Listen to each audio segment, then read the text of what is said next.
Hello and welcome to my channel. If you're a returning viewer, thank you for returning. And if you're a first-time viewer, please do stick around, at least until the end of the video. With that said, I'd like to say thanks to everyone who has subscribed so far, or who has watched any of my videos, or who has commented or liked at all. I really appreciate it. I know there are a lot of booktube channels around, and I appreciate anyone who engages with my channel at all. I don't take it for granted, so thank you.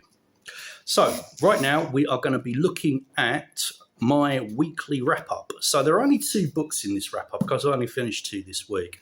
The first one is Bad Dreams by Kim Newman. Just as a quick aside, I am always surprised. I'm a bit surprised when I look at booktube channels. I don't generally see mentions of Kim Newman.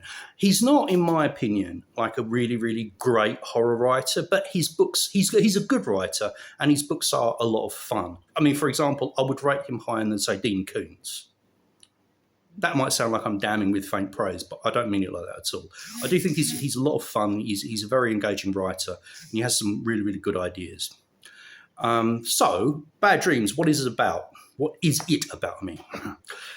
Basically, there are two stories. In the first story, it's about an American woman who comes to London to look for her sister. Her sister is a younger sister, or older sister, don't remember.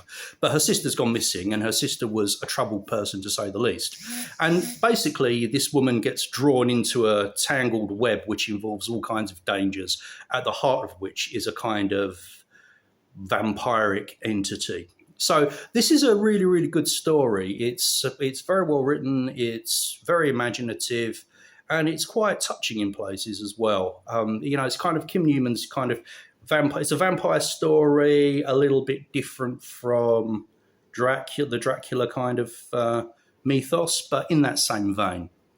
In the second story is the kind of Kim Newman's take on a virus getting loose. Now, talking about viruses, it's the typical situation where, there's a lab, it's controlled by some nefarious agency. They're doing unethical experiments, and then, a group of activists break in, they free the animals that have been subjected to experiments. The virus gets loose. Now, I think we can all relate to this because, we've all lived through the COVID period. I think we all remember when COVID went viral in 2020. We were under a lot of restrictions. We couldn't go out. We didn't know what was going to happen in the future. Groups of people massing in urban areas were forbidden. It was the first time in living memory when massed urbation was illegal. And, I, for one, didn't appreciate that. So anyway, we've all had experience of a virus going viral, as COVID went viral in 2020. So this is Kim Newman's take on a virus going viral. And obviously, once the virus gets loose and it begins circulating, in this case on a university campus, things go to hell in a handbasket pretty quickly. And it's a fun read. It's a good story, well written, and it's very, very gruesome. So that's Kim Newman. Second up, we've got something that doesn't fit with the channel so well, I suppose, the Penelopiad by Margaret Atwood. So this is Margaret Atwood's take. Excuse me a second. This is Margaret Atwood's take on the Odyssey. So if you're not familiar with the Odyssey, this is it's the epic historic poem by Homer about the king of Ithaca, Odysseus, and his epic journey home after the Trojan War. And, his epic journey home takes longer than it should have due to various misfortunes and adventures that he comes across along the way.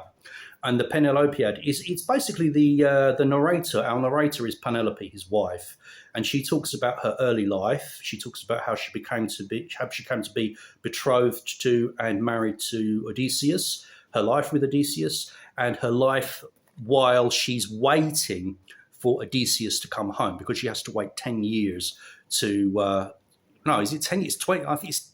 I'm sorry. It's 10 or I think it's 20 years. I do beg your pardon. I should remember that. She has to wait all these years for Odysseus to come home, and in that time, she has all these suitors coming to the palace who wish to win her hand.